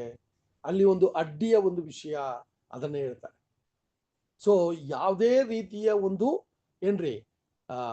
ಒಂದು ಈವಲ್ ಅದು ಆಚೆಯಿಂದ ನೋಡೋರಿಗೆ ತಪ್ಪು ಅಂದ್ರೆ ಅದನ್ನ ಮಾಡೋದನ್ನ ನಾವು ಸ್ವಲ್ಪ ಗಮನ ಇದ್ದು ಅದನ್ನ ಮಾಡದೇ ಇದ್ರೇನೆ ಒಳ್ಳೇದು ಅನ್ನುವ ಒಂದು ವಿಚಾರವನ್ನ ಇಲ್ಲಿ ಹೇಳ್ತಾರೆ ಸಹೋದರ ಸಹೋದರರೇ. ಸೊ ಅದರಿಂದ ಎಷ್ಟೋ ವಿಚಾರಗಳು ಅದು ದೇವರ ಒಂದು ಸಭೆ ಅಂತ ಬಂದಾಗ ಬೆಳೆದಿರುವ ಸಹೋದರರಿಗೆ ಒಂದು ವೇಳೆ ಅವ್ರು ಮಾಡ್ತಾ ಇರೋದು ತಪ್ಪಲ್ಲ ಅಥವಾ ಅದು ರಕ್ಷಣೆಗೆ ಅಂತ ಒಂದು ವಿಚಾರ ಇಲ್ಲ ಅಂತ ಅವರು ಒಂದು ಬೆಳೆದ ಒಂದು ಚಿಂತನೆಯಲ್ಲಿ ಇದ್ರು, ಅದೇ ಸಭೆಯಲ್ಲಿ ಇನ್ನೂ ಬೆಳೀತಾ ಇರುವಂತ ಒಂದು ಸಹೋದರ ಸಹೋದರಿಯರು ಅದು ಅವರು ಮಾಡ್ತಾ ಇರೋ ವಿಷಯ ಅದು ಹೃದಯದಲ್ಲಿ ಶುದ್ಧತೆ ಇದ್ರೂ ಕೂಡ ಅದು ಆಚೆ ಅದು ಅವರಿಗೆ ಅಡ್ಡಿ ಮಾಡುವಂತ ಒಂದು ವಿಚಾರ ಇದ್ರೆ ಅದನ್ನ ಬೆಳೆದಿರುವಂತ ಸಹೋದರಗಳು ಮಾಡದೇ ಇರೋದೇ ಅದು ಸರಿಯಾದದ್ದು ಅಂತ ಅಲ್ಲಿ ಹೇಳುವಂತ ವಿಷಯವನ್ನ ನಾವು ನೋಡ್ತೀವಿ ಸಹೋದರ ಸಹೋದರರೇ. ಸೊ ಅದರಿಂದ ಈ ವಿಚಾರಗಳನ್ನ ನೋಡುವಾಗ ಇದು ಯಾವ ರೀತಿ ಸುನ್ನತಿ ಮಾಡಲೇಬೇಕು ಅಂತ ಹೇಳುವ ಒಂದು ಪದ್ಧತಿಯನ್ನ ಸಭೆಗೆ ತಂದ್ರು, ಅದು ಸರಿಯಾದದ್ದಲ್ಲ ಅಂತ ಅಲ್ಲಿ ಅಪೋಸ್ಲರು ಹೇಳಿದ್ರು, ಅದೇ ಅಪೋಸ್ಲರು ಅನ್ಯ ಜನರಿಂದ ಕ್ರೈಸ್ತರಾಗಿ ಬಂದಂತವ್ರಿಗೂ ಈ ಆಲೋಚನೆಯನ್ನ ಕೊಡ್ತಾರೆ. ಯಹೂದ್ಯ ಸಹೋದರರುಗಳಿಗೆ ಯಾವುದೋ ವಿಚಾರ ಅವರ ಜೀವನ ಪೂರ್ತಿನೇ ಅವರು ಧರ್ಮಶಾಸ್ತ್ರದ ಅಡಿಯಲ್ಲಿ ಬಂದು ದೇವರ ಒಂದು ಆಜ್ಞೆಯ ಪ್ರಕಾರ ಆ ಧರ್ಮಶಾಸ್ತ್ರದ ವಿಷಯಗಳನ್ನ ಮಾಡ್ಕೊ ಬಂದ್ರು. ಈಗ ಅವರು ಮಾಡುವಂತ ಒಂದಷ್ಟು ವಿಷಯಗಳನ್ನ ಅವರು ಯಾವುದು ತಪ್ಪು ಅಥವಾ ಯಾವುದು ಪಾಪ ಅಂತ ಅವ್ರು ಪರಿಗಣಿಸಿದ್ರೋ ಆ ವಿಷಯವನ್ನ ನೀವು ಮಾಡದೇ ಇದ್ರೆ ಅದು ಒಳ್ಳೇದಾಗಿದೆ. ಅದರಲ್ಲಿ ಫಸ್ಟು ಆ ದೇವತೆಗಳಿಗೆ ಪೂಜೆ ಮಾಡಿ ಆ ದೇವರು ಆ ಒಂದು ಬಲಿಯನ್ನ ದೇವತೆಗಳೇ ಮುಂದೆ ಇಟ್ಟು ಅದನ್ನ ನೈವೇದ್ಯ ಮಾಡಿ ಅದನ್ನ ಮಾರ್ಕೆಟ್ಗೆ ತಂದು ಅದನ್ನ ಮಾರುವಂತ ವಿಷಯ ಇಲ್ಲಿ ಯಹೂದ್ಯರಿಗೆ ಅದು ಅಡ್ಡಿಯಾಗಿದೆ. ಯಾಕಂದ್ರೆ ಧರ್ಮಶಾಸ್ತ್ರವು ಆ ಒಂದು ಬೇರೆ ದೇವತೆಗಳಿಗೆ ಇಟ್ಟಂತ ಮಾಂಸವನ್ನ ತಿಂದ್ರೆ ಇವರು ಅಶುದ್ಧರಾಗ್ತಾರೆ ಅನ್ನುವ ಒಂದು ನಂಬಿಕೆ ಅವರಲ್ಲಿ ಇರೋದ್ರಿಂದ ಅದನ್ನ ಮಾಡಬಾರದು ಅನ್ನೋದನ್ನ ಇಲ್ಲಿ ತುಂಬಾ ಕ್ಲಿಯರ್ ಆಗಿ ಅಲ್ಲಿ ಹೇಳುವಂತದ್ದಾಗಿದೆ ಸಹೋದರ ಸಹೋದರರೇ. ಸೊ ಈ ವಿಷಯಗಳನ್ನ ನಾವು ಹಂಗೆ ನೋಡ್ಕೊ ಬಂದಾಗ ಎಷ್ಟೋ ಸಮಯದಲ್ಲಿ ನಮ್ಮ ಮಧ್ಯದಲ್ಲೂ ಕೂಡ ಇದೆಲ್ಲ ನೀವು ಪ್ರಾಕ್ಟಿಕಲ್ ಆಗಿ ನೋಡಿರ್ತೀರ ಅಲ್ವಾ. ಸೊ ತಿನ್ನುವಂತ ವಿಷಯಗಳಿರ್ಲಿ, ಸೊ ಈ ತಿನ್ನುವಂತ ವಿಷಯಗಳಲ್ಲಿ ಎಷ್ಟೋ ಸಹೋದರರು ಯಾವುದೋ ಒಂದು ರೀತಿಯ ಮಾಂಸವನ್ನ ತಿನ್ನಲ್ಲ ಅಲ್ವಾ. ಅದು ಒಂದು ವೇಳೆ ಹಂದಿ ಮಾಂಸ ಇರ್ಬೋದು ಅಥವಾ ದನದ ಮಾಂಸ ಇರ್ಬೋದು, ಪೋರ್ಕ್ ಆಗಿರ್ಬೋದು, ಬೀಫು. ಎಷ್ಟೋ ಸಹೋದರರು ಅವರ ಒಂದು ಬೆಳೆದಿರುವ ಹಿನ್ನೆಲೆಯಲ್ಲಿ ಇದನ್ನೆಲ್ಲ ಅವ್ರು ತಿನ್ನೋ ರೂಢಿ ಇಲ್ಲ ಅಥವಾ ಅದು ತಿನ್ನೋದ್ರಿಂದ ಅಶುದ್ಧರಾಗ್ತಾರೆ ಅನ್ನುವ ಒಂದು ರೀತಿ ಇರ್ತದೆ. ಸೊ ಆ ರೀತಿ ಇರುವಾಗ ಬೆಳೆದು ಆ ಒಂದು ಬೇರೆ ದೇವರಿಗೆ ಇಟ್ಟಂತ ಆ ಒಂದು ಮಾಂಸವು ಯಾವುದೇ ರೀತಿಯಲ್ಲಿ ಅದು ಕಲಂಕವಾಗಲ್ಲ ಅಂತ ಬೆಳೆದಿರುವವರಿಗೆ ಗೊತ್ತಾಗತ್ತೆ. ಅದೇ ರೀತಿಯಲ್ಲಿ ಇದು ತಿನ್ನೋದ್ರಿಂದ ನಾವು ಅಶುದ್ಧರಾಗಲ್ಲ ಅಂತ ಗೊತ್ತಿರೋರು ಅದು ಈ ರೀತಿ ಬೆಳವಣಿಗೆ ಇಲ್ಲದೆ ಇರೋರ ಮುಂದೆ ತಿಂದಾಗ ಅವರಿಗೆ ಅದು ಅಡ್ಡಿಯಾಗಿ ಇರೋದಕ್ಕೆ ಸಾಧ್ಯ. ಅದಕ್ಕೆ ಅಪೊಸ್ತಲ ಪೌಲ್ ಹೇಳ್ತಾರೆ, ನಾನು ನನ್ನ ಸಹೋದರನು ಏನ್ರಿ ಎಡವಿ ಬೀಳದೆ ಇರೋದಕ್ಕೆ ಏನಿದೆಯೋ ಅದನ್ನ ನಾನು ಮಾಡ್ತೀನಿ. ಒಂದು ವೇಳೆ ನಾನು ಇದು ತಿನ್ನಬಾರ್ದು ಅಂತ ತಿನ್ನೋದ್ರಿಂದ ಬೇರೆಯೊಬ್ಬರಿಗೆ ಅಡ್ಡಿ ಆಗತ್ತಂದ್ರೆ ಅದನ್ನ ನಾನು ತಿನ್ನಕ್ಕೆ ಅವ್ರ ಮುಂದೆ ಹೋಗಲ್ಲ ಅನ್ನುವ ಒಂದು ವಿಚಾರವನ್ನ ಹೇಳ್ತಾರೆ ಅಲ್ವಾ. ಸೊ ಇದೆಲ್ಲ ನೀವು ನೋಡುವಾಗ ಸಹೋದರರೇ, ಆ ಒಂದು ವಿಷಯದಲ್ಲಿ ನಾವು ನೋಡುವಂತ ಕಾರ್ಯ. ಇದನ್ನೇ ಅಪೊಸ್ತಲ ಪೌಲು ನಾವು 1 ಕೊರಿಂಥಿ 10ನೇ ಅಧ್ಯಾಯದಲ್ಲಿ ನೀವು ಓದು ನೋಡುವಾಗ ಅಲ್ಲಿ ತುಂಬಾ ಸ್ಪಷ್ಟವಾಗಿ ಬರೀತಾರೆ. ಏನಂತ ಬರೀತಾರೆ ಅಂದ್ರೆ, ಈ ಒಂದು ಬೇರೆ ದೇವರುಗಳಿಗೆ ಇಟ್ಟಂತ ಈ ಒಂದು ಮಾಂಸವು ಯಾವುದೇ ರೀತಿಯಲ್ಲಿ ಏನಾಗಲ್ರಿ, ಅದು ಕಲಂಕ ಆಗಲ್ಲ, ಅದು ಏನಾಗಲ್ರಿ, ಯಾವುದೇ ರೀತಿಯ ಒಂದು ಚೇಂಜಸ್ ಆಗಲ್ಲ, ಮಾಂಸನೇ ಅಲ್ವಾ. ಸೊ ಆ ರೀತಿಯಲ್ಲಿ ನಿಮ್ಮ ಮುಂದೆ ಇಟ್ಟಿರುವಂತ ಯಾವುದೇ ವಿಷಯವನ್ನ ಇರಲಿ, ನೀವು ಪ್ರಾರ್ಥನೆಯಿಂದ ಅದನ್ನ ತಿನ್ಬೋದು ಅನ್ನುವ ಒಂದು ಲಿಬರ್ಟಿನ ಕೊಡ್ತಾರೆ ಅಪೊಸ್ತಲ ಪೌಲ್ ಅಲ್ವಾ. ಈ ವಿಚಾರವನ್ನ ನೀವು ನೋಡ್ಬೇಕಾದ್ರೆ 1 ಕೊರಿಂಥಿಯ 10ನೇ ಅಧ್ಯಾಯ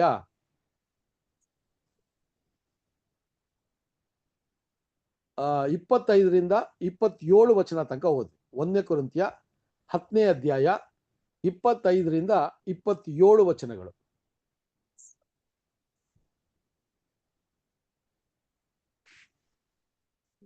ಪ್ರತಿಯೊಬ್ಬನು ತನ್ನ ಹಿತವನ್ನು ಚಿಂತಿಸದೆ ಪರಹಿತವನ್ನು ಚಿಂತಿಸಲಿ. ಕಟುಕರ ಅಂಗಡಿಯಲ್ಲಿ ಮಾರುವಂಥದ್ದು ಏನಿದ್ದರೂ ಅದನ್ನು ಮನಸ್ಸಿನಲ್ಲಿ ಸಂಶಯ ಹುಟ್ಟಿಸುವ ವಿಚಾರಣೆ ಮಾಡದೆ ತಿನ್ನಿರಿ. ಭೂಮಿಯು ಅದರಲ್ಲಿರುವ ಸಮಸ್ತವು ಕರ್ತನದಾಗಿದೆಯಲ್ಲವೇ. ಕ್ರಿಸ್ತನನ್ನು ನಂಬದವರಲ್ಲಿ ಒಬ್ಬನು ನಿಮ್ಮನ್ನು ಊಟಕ್ಕೆ ಕರೆಯುವಾಗ ಹೋಗುವುದಕ್ಕೆ ನಿಮಗಿಷ್ಟವಿದ್ದರೆ ನಿಮಗೇನು ಬಡಿದರೂ ಅದನ್ನು ಮನಸ್ಸಿನಲ್ಲಿ ಸಂಶಯ ಹುಟ್ಟಿಸುವ ವಿಚಾರಣೆ ಮಾಡದೆ ತಿನ್ನಿರಿ. ಆದರೆ ಒಬ್ಬನು ನಿಮಗೆ ಇದು ವಿಗ್ರಹಾಲಯದಲ್ಲಿ ಬಲಿ ಕೊಟ್ಟದ್ದು ಎಂದು ಹೇಳಿದರೆ ಈ ಸಂಗತಿಯನ್ನು ತಿಳಿಸಿದವನ ನಿಮಿತ್ತವಾಗಿಯೂ ಮನಸ್ಸಿನಲ್ಲಿ ಸಂಶಯಕ್ಕೆ ಸ್ಥಳ ಕೊಡಬಾರದೆಂಬ ಕಾರಣದಿಂದಲೂ ತಿನ್ನಬೇಡಿರಿ. ಅದು ನಿನ್ನ ಮನಸ್ಸಿನ ಸಂಶಯವಲ್ಲ.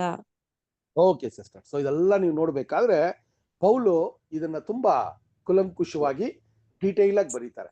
ಒಬ್ಬೊಬ್ಬರ ಬೆಳವಣಿಗೆ ಮೇಲೆ ಇದರ ವಿಚಾರವನ್ನ ನಾವು ಮಾಡಬೇಕು ಅನ್ನೋದನ್ನ ಅಲ್ಲಿ ತಿಳಿಸ್ತಾರೆ ಸಹೋದರರೇ. ಸೊ ಅಲ್ಲಿ ಒಟ್ಟಾರೆ ಏನ್ ನಾವು ವಿಷಯವನ್ನ ನೋಡ್ಬೋದು ಅಂತ ನೋಡ್ಬೇಕಾದ್ರೆ, ಒಬ್ಬ ಸಹೋದರ ನಾವು ಮಾಡುವಂತ ವಿಷಯದಲ್ಲಿ ಅವರು ಎಡುವುದಕ್ಕೆ ಅಥವಾ ಅವರು ಈ ವಿಚಾರವನ್ನ ಪಾಪ ಅನ್ನೋದಕ್ಕೆ ಅವರಿಗೆ ಒಂದು ಸ್ಥಳ ಕೊಡದೆ ನಾವು ನೋಡ್ಕೊಳ್ಳೋದು ಯಾವಾಗ್ಲೂ ತುಂಬಾ ಒಳ್ಳೇದು ಅಂತ ಹೇಳ್ತಾರೆ. ಅದಕ್ಕೆ ಅವ್ರು ಪ್ರಾರಂಭ ಮಾಡುವಾಗ ಹೇಳ್ತಾರೆ, ನಮ್ಮ ಹಿತಕ್ಕೋಸ್ಕರ ಅಲ್ಲ, ಬೇರೆಯವರ ಹಿತಕ್ಕೋಸ್ಕರ ಈ ವಿಚಾರಗಳನ್ನ ಮಾಡದೇ ಇರೋದು ಒಳ್ಳೇದು ಅಂತ ಹೇಳ್ತಾರೆ ಅಲ್ವಾ. ಸೊ ಈ ವಿಚಾರಗಳನ್ನ ಹೇಳುವಾಗ ಇಲ್ಲಿ ಸಹೋದರರೇ ಈ ಒಂದು ಕಾರ್ಯಗಳನ್ನ ನಾವು ನೋಡ್ತೀವಿ.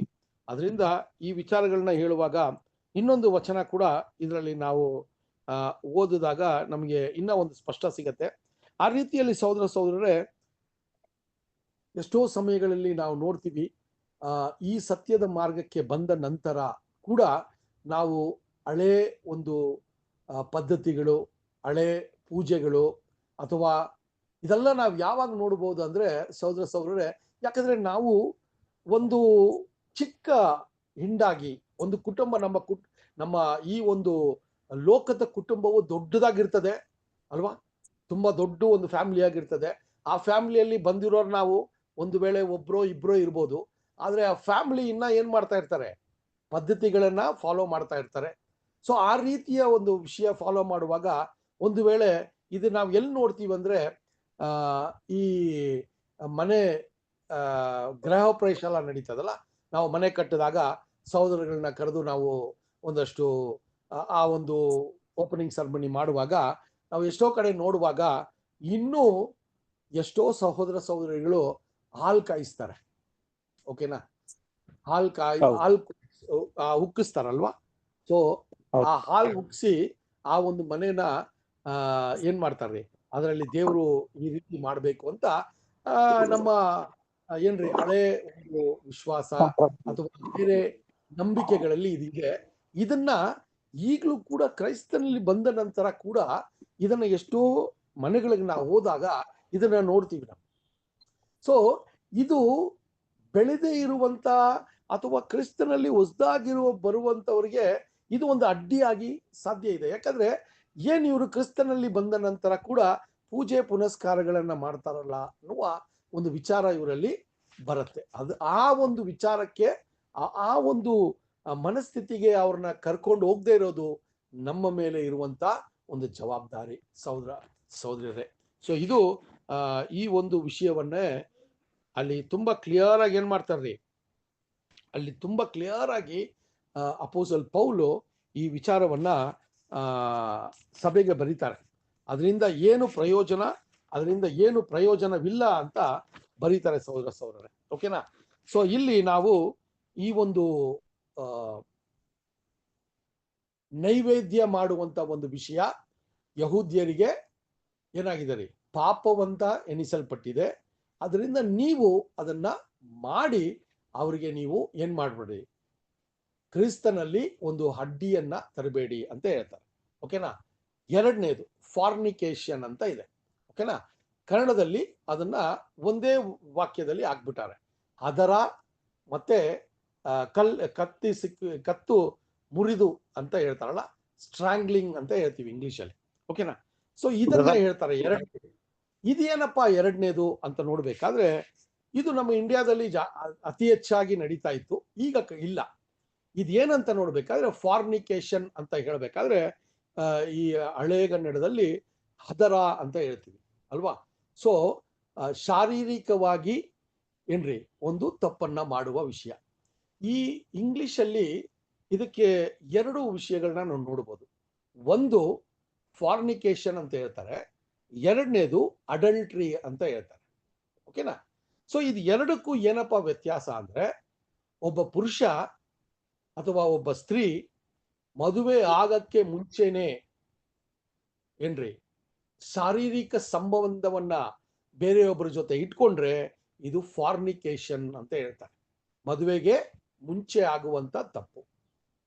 ಅಡಲ್ಟ್ರಿ ಅಂತ ಹೇಳ್ಬೇಕಾದ್ರೆ ಮದುವೆ ಆದ ನಂತರ ಈ ರೀತಿ ಅನೈತಿಕ ಸಂಬಂಧವನ್ನ ಇಟ್ಕೊಂಡ್ರೆ ಇದನ್ನ ಅಡಲ್ಟ್ರಿ ಅಂತ ಹೇಳ್ತಾರೆ. ಓಕೆನಾ? ಸೊ ಇಲ್ಲಿ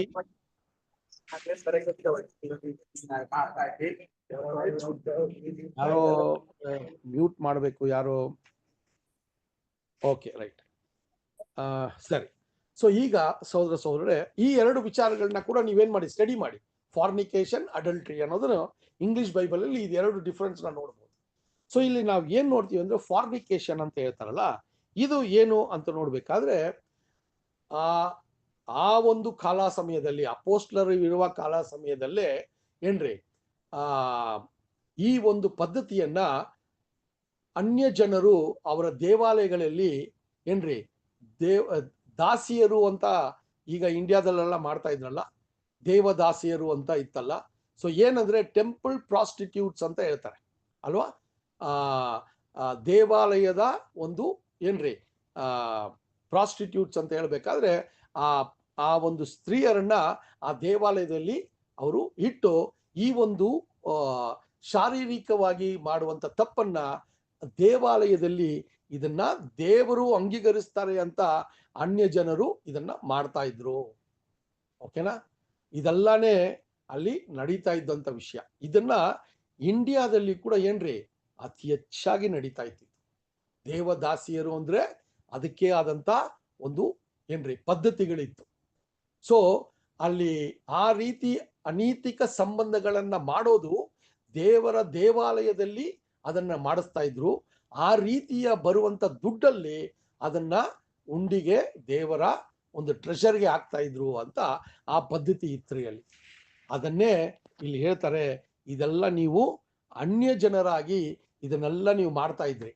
ಆದ್ರೆ ಯಹೂದ್ಯರಿಗೆ ಧರ್ಮಶಾಸ್ತ್ರದ ಪ್ರಕಾರ ಇದು ಪಾಪವೆಂದು ದೇವರು ಆಜ್ಞೆ ಕೊಟ್ಟಿದ್ರು. ಸೊ ಇದನ್ನ ನೀವು ಕ್ರಿಸ್ತನಲ್ಲಿ ಬಂದ ನಂತರ ಕೂಡ ಈ ಪಾಪಗಳನ್ನ, ಈ ಒಂದು ಹದರವನ್ನ ನೀವು ಮಾಡಬಾರ್ದು.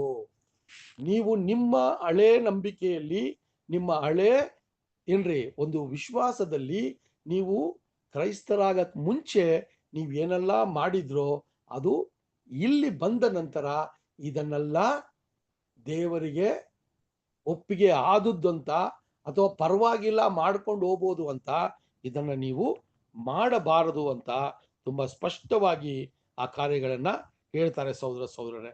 ಸೊ ಆ ರೀತಿಯ ಒಂದು ವಿಚಾರಗಳನ್ನ ನೋಡಬೇಕಾದ್ರೆ ನಮಗೆ ತುಂಬಾ ಒಂದು ಕ್ಲಿಯರ್ ಆಗಿ ಜೇಮ್ಸ್ ಯಾಕೋಬನು ಹೇಳುವಂತ ವಿಚಾರಗಳಲ್ಲಿ ಈ 4 ವಿಚಾರ ಎಷ್ಟು ಮುಖ್ಯವಾದದ್ದು ಅಂತ ಯೋಚನೆ ಮಾಡಿ. ಯಾಕಂದ್ರೆ ನಾವು ಕೂಡ ಈ ಒಂದು ಕಾಲ ಸಮಯದಲ್ಲಿ ಅನ್ಯ ಜನರಾಗಿದ್ದವರು ದೇವರನ್ನ ಸ್ವೀಕಾರ ಮಾಡಿದ್ದೀವಿ. ನಮ್ಮ ಹಳೆ ಪದ್ಧತಿಗಳು, ಸಂಪ್ರದಾಯಗಳು, ಪೂಜೆ ಪುನಸ್ಕಾರಗಳು ಅಲ್ವಾ, ಅಥವಾ ನಾವು ಐಡಲ್ ವರ್ಷಿಪ್ ಮಾಡ್ತಾ ಇದ್ದಿದ್ದು, ಶಿಲೆ ಏನ್ರಿ ಆ ಒಂದು ಐಡಲ್ ವರ್ಷಿಪ್ ಮಾಡೋ ವಿಷಯ, ಇದೆಲ್ಲ ಕೂಡ ಇನ್ನೂ ನಾವು ಏನ್ರಿ ಮಾಡೋದನ್ನ ನಿಲ್ಲಿಸ್ಬೇಕು ಅನ್ನೋದನ್ನೇ ಅಲ್ಲಿ ಒಂದು ಆಜ್ಞೆಯಾಗಿ ಯಾಕೋಬ ಹೇಳ್ತಾರೆ. ಇದೆಲ್ಲ ಒಂದು ಪತ್ರದಲ್ಲಿ ಬರೆದು ನಾವಿದು ಮಾಡಬಾರ್ದು ಅಂತ ಮುಂದೆ ಬರುವಂತ ಸಭೆಗೆ ಈ ಪ್ರಶ್ನೆ ತಿರ್ಗಾ ಅವ್ರಿಗೆ ಈ ಪ್ರಶ್ನೆ ಏನ್ರಿ ಎದ್ದೋಳ್ಬಾರ್ದು, ಇದಕ್ಕೆ ಇಲ್ಲೇ ನಾವೊಂದು ಆಜ್ಞೆಗಳನ್ನ ಕೊಡೋಣ ಅಂತ ಹೇಳುವಂತ ವಿಷಯ ಸಹೋದರ ಸಹೋದರರೇ. ಸೊ ಇದು ನಾವು ನೋಡಿದಾಗ ನಾವು ಹೇಳ್ದಂಗೆ ಈ ಒಂದು ಬೇರೆ ಬೇರೆ ದೇಶಗಳಲ್ಲಿ ಈ ಫಾರ್ನಿಕೇಶನ್ ಅಥವಾ ದೇವದಾಸಿಯರು ಅನ್ನೋದನ್ನ ಎಲ್ಲಾ ತುಂಬಾ ದೊಡ್ಡ ದೇಶಗಳಲ್ಲಿ ಇದನ್ನ ಮಾಡ್ಕೊಬಂದ್ರು.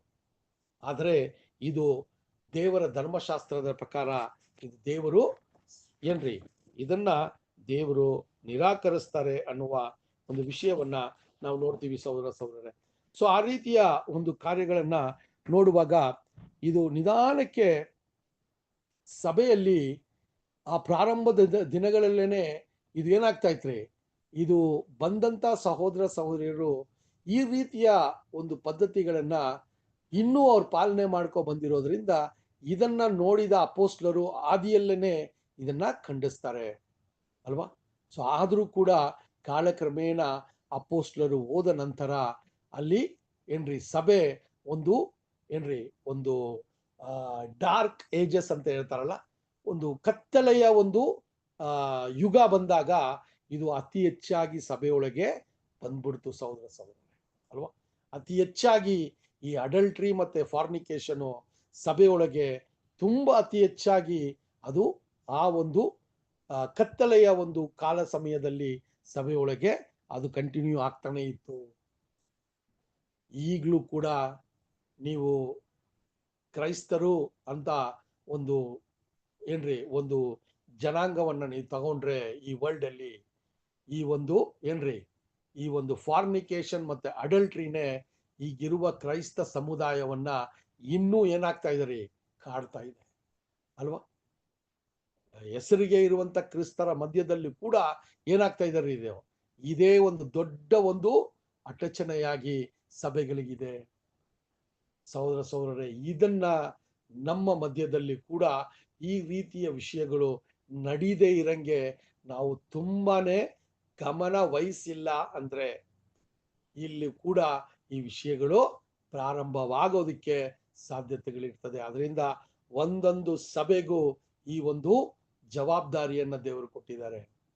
ಈ ರೀತಿಯ ಅಶುದ್ಧವಾದ ವಿಷಯಗಳು ಸಭೆ ಒಳಗೆ ನಡೆದರೆ ಅದನ್ನ ಏನ್ರಿ ಅದನ್ನ ಖಂಡಿಸೋದಕ್ಕೆ ಅದನ್ನ ಖಂಡಿಸಿ ಆ ರೀತಿಯ ಒಂದು ಜನರನ್ನ ನಾವು ಸ್ವಲ್ಪ ದೂರ ಇಟ್ಟು ನಾವು ಸಭೆಗಳಲ್ಲಿ ನಾವು ಆ ಶುದ್ಧತೆಯನ್ನ ಕಾಪಾಡೋದಕ್ಕೆ ನಾವು ಪ್ರಯತ್ನ ಮಾಡಬೇಕು ಸಹೋದರ ಸಹೋದರರೇ. ಇದು ಯಾರನ್ನೂ ಬಿಟ್ಟಿದ್ದಲ್ಲ ಅಲ್ವಾ. ನಾವು ಕಾನ್ಸಂಟ್ರೇಟ್ ಮಾಡಿದ್ದೀವಿ, ಆದರೆ ಈ ಕಾನ್ಸಂಟ್ರೇಷನ್ ಒಂದು ಕುಟುಂಬದಲ್ಲಿ ಕೂಡ ಇದು ನಿಧಾನಕ್ಕೆ ಪ್ರವೇಶ ಆಗೋದಕ್ಕೆ ಸಾಧ್ಯ ಇದೆ. ಯಾಕಂದ್ರೆ ನಾವು ಹಳೆ ಒಂದು ಮನಸ್ಥಿತಿ ಇನ್ನೂ ಒಂದು ವೇಳೆ ನಮ್ಮ ಒಳಗಿದ್ರೆ ಈ ಕಾರ್ಯಗಳು ನಡೆಯೋದಿಕ್ಕೆ ಸಾಧ್ಯತೆಗಳಿದೆ.